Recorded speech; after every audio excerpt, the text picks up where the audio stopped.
This is Lisa from Mobile Tech Review, and every time I review a Vaio in the last couple of years, somebody pops out of the woodwork and says, "Oh my God, Vaio!" I remember them from the Sony days. They're their own company now, Vaio Corporation. They're independent. They're not a part of Sony anymore, and they're still making really nice, thin and light. I mean, crazy light laptops with carbon fiber chassis and good looks. Now, before they were kind of expensive. They are going for the premium/business market, not high volume sales, but nice product. But the prices are improving and the features, several things I had nits about before, they've fixed, and we're going to look at it now. So this is the model SX14. As you might guess, it's a 14-inch Ultrabook. A direct competitor really would be the Lenovo ThinkPad X1 Carbon Gen 9. They also have an SX12, which is a 12.5-inch display model. That one is otherwise the same, just smaller. And that one's available in rose gold in addition to other colors. So speaking of the colors, I really like this white one that they sent us with the kind of brushed stainless steel interior. I mean, it's good looking. Before, we've usually received the black ones, black carbon fiber. There's nothing wrong with that, but it doesn't have quite the same look as this, where you just go, ooh. And even the white keyboard is kind of like an off-white, a little warm white. It looks like a quality lifestyle piece more than just consumer electronics. And better yet, because the backlighting on the keys is a very cool, bright white, and the keys themselves are a warm white. You still have some contrast in middling lighting, which is usually the challenge with the white keyboard. But there is one that's a brownish color with a bronzy interior, kind of bronze metallic too. There's black, for those who like black. And then there's the Kachi-Iro, which is something they've been doing for a few generations now, and that is a really deep, saturated sort of royal navy blue with gold trim on it. So looks aren't everything, but it's a nice looking laptop. It's also an impressive laptop, and this has been typical of this Vaio line because they have so many ports. These days where everything is just going to USB-C/Thunderbolt, I mean, this thing has Ethernet on it. Wow, you know, HDMI, USB-A ports, plus 2 Thunderbolt 4, which is one of the things they addressed. Several generations ago, they only had USB-C without Thunderbolt. Well, now it's part of the Intel 11th generation platform that's inside of this, and this is U-series Core i5 and Core i7 CPUs, so your Ultrabook CPUs inside. And another thing I complained about before was the trackpad, which was like 1990s small, you know, because honestly, they hadn't evolved the design much, so they've taken some big steps here. So now the trackpad is your typical decent size by today's standards trackpad. It's Microsoft Precision. It actually has dedicated clickers, which you don't see that often for those of you who like that sort of thing. So that works well. Price starts at $1249. That gets you a Core i5, 16 gigs of RAM. That's not bad, actually, for the price. They're all full HD 16:9 aspect ratios. Previously, they had 4K options. I'm not seeing that. But something new that they've added is touchscreen and pen support. It's Wacom AES 2.0. And the pen's not included in the box. It's sold separately, or you can source your own. But they did send us one so we could test it out. And now the laptop opens 180 degrees flat, so it might seem impractical for something that is a clamshell laptop and not convertible to have a pen, but you can lay it flat, and then there's actually, if you hit FN plus the 2 button, you can actually flip the screen really quick. So if you're doing presentations to somebody else, or if you want to flip it around to do some writing and get the keyboard out of the way, there is that way of doing it anyway. It is a nice enough looking screen. It's full sRGB. The rest of the metrics, the contrast is good on, are decent enough. It's fairly bright.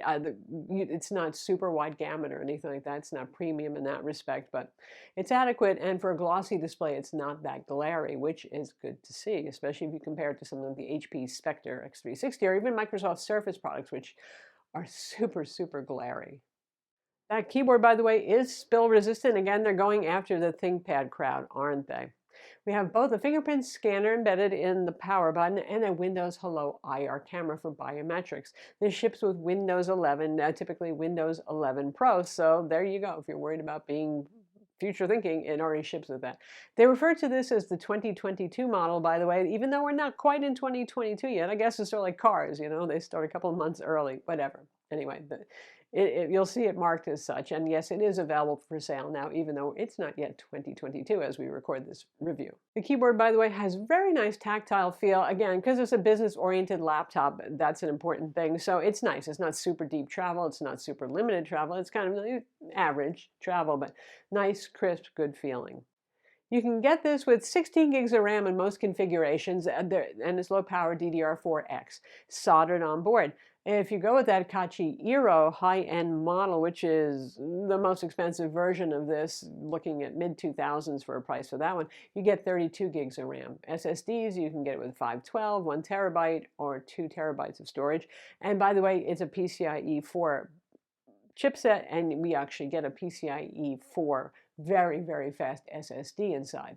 The SSD is M.2 socketed standard 2280 SSD. Wi-Fi is Intel AX201. Again, RAM is soldered. So to get inside of this one, you unscrew a whole lot of screws that are on the bottom, and you lift the keyboard deck up. It's not an impossible thing to do. Just be careful, and the screws are different lengths, so make sure you put them back in the right place so you don't pierce that carbon fiber chassis, okay? We've taken apart previous generations. If you're dying to see that, just look at a previous Gen 1. We'll leave this one alone and not risk any of that. It may be a carbon fiber chassis primarily, but it's very rigid and it doesn't have any of that unnerving flex that you might find.